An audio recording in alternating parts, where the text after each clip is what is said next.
Salam dostlar. Bugün mən umac helvası hazırlayıram. Dəqiq resept üçün videonu sonadək izləyin. Əvvəlcə şərbətini hazırlayırıq.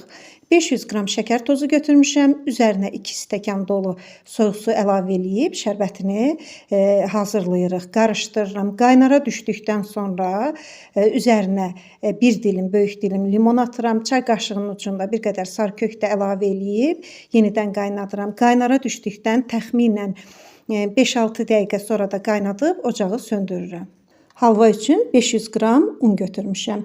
Bir armudu stəkan dolu da soyuq su götürdüm. Üzərinə yavaş-yavaş çiliyib umac halına gətirirəm. Əlimlə yaxşı-yaxşı oxalayıram ki, tam umac halına gəlsin.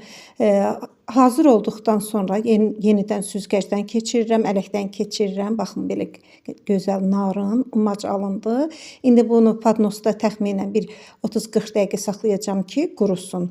Umac quruduqdan sonra tavaya 400 qram kərə yağı əlavə eləyirəm. Yağ bir qədər əriyən kimi hazırladığım umacı da tavaya əlavə eləyirəm. Vamodun üzərində ara vermədən qarışdıraraq halvanı qovururam.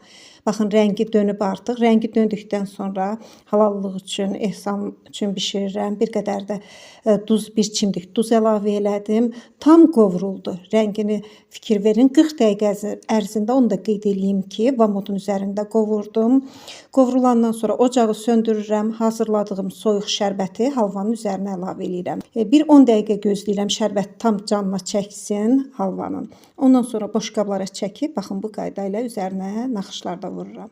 Mən ehsan üçün bişirmişdim.